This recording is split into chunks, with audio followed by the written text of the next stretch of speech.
Hey friends, I'm going to ask you a simple psychological question and you need to answer it. Imagine you own a train company that runs between London and Paris. Initially, people took your train, but now they prefer flying because it's faster.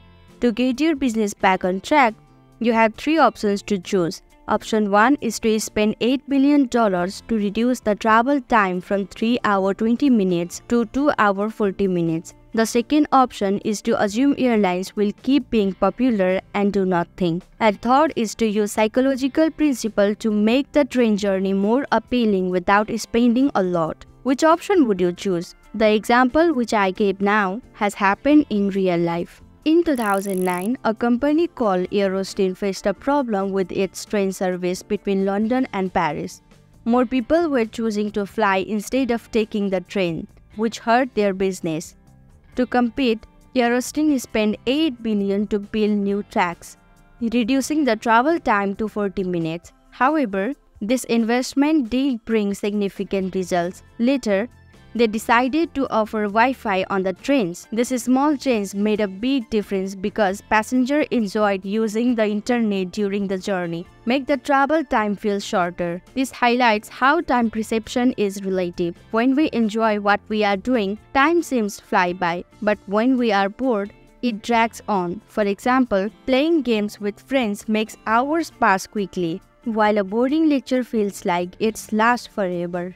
In business, it's important to understand that people's perception of time can be influenced by making the experience more enjoyable. There's a psychological principle at play here. We are enjoying an activity, time seems to pass quickly. This concept is often used in business. Companies like Ola, Zomato, and Uber shows waiting time to reduce our anxiety, making the wait feel shorter. There are many such psychological tricks that can make life easier or help you get ahead. These tricks can be powerful tools like a shield and a sword to protect yourself or to succeed. Now, let's move on the second question. Imagine two brothers running a grocery store. Customers come to buy groceries like rice and sugar. The first brother, when asked for 1 kg sugar, adds 100 grams extra and then takes out the extra 100 grams to give exactly 1 kg. The second brother, on the other hand, starts with 900 grams and then adds 100 grams to make it 1 kg. Which shop do you think will be more successful? According to psychology, the second brother's shop will do better. This is due to the principle called loss aversion. People feel worse about losing something they already have than they do about gaining something new. So, when the first brother gives extra, then takes it back, customer feels a sense of loss. But then the second brother starts with less and then adds more, customer feels like they are gaining something. In the real world, if you are a business owner, this principle can be applied.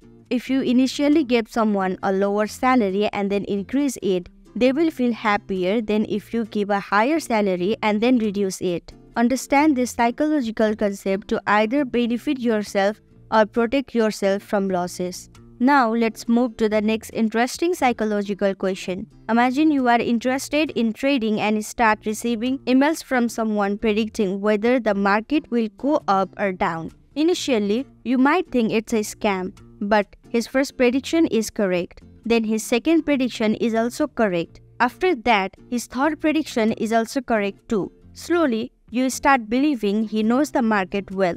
You become interested and see his predictions are right. Now, he offers you a course of $10,000, promising to teach you his trading secrets to make $100,000. Would you pay him $10,000? If your answer is yes because of his track record, then stop. This scenario demonstrates the psychological concept called Outcall Bias. It's a scam that happens sometimes. For example, scammers send emails to 10,000 people. They tell 5,000 people the market will go up and 5,000 that it will go down. After the market goes up, they email only the 5,000 who got the correct prediction. They continued this process, narrowing down the group until they have a small group convinced the scammer can predict the market accurately. This is how they trick people into believing their predictions. This scam is based on the false believing that a good outcome means the person knows what they are doing. We often think that if someone is successful,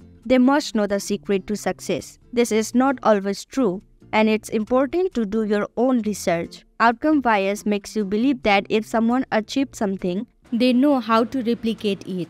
But that's not always the case. Now let's move to the last question. Imagine there's a finance influencer making impressive video on social media. He talks about complex financial topics and seems very smart. You watch several of his videos and find them insightful. Now, does this mean he's truly financially savvy?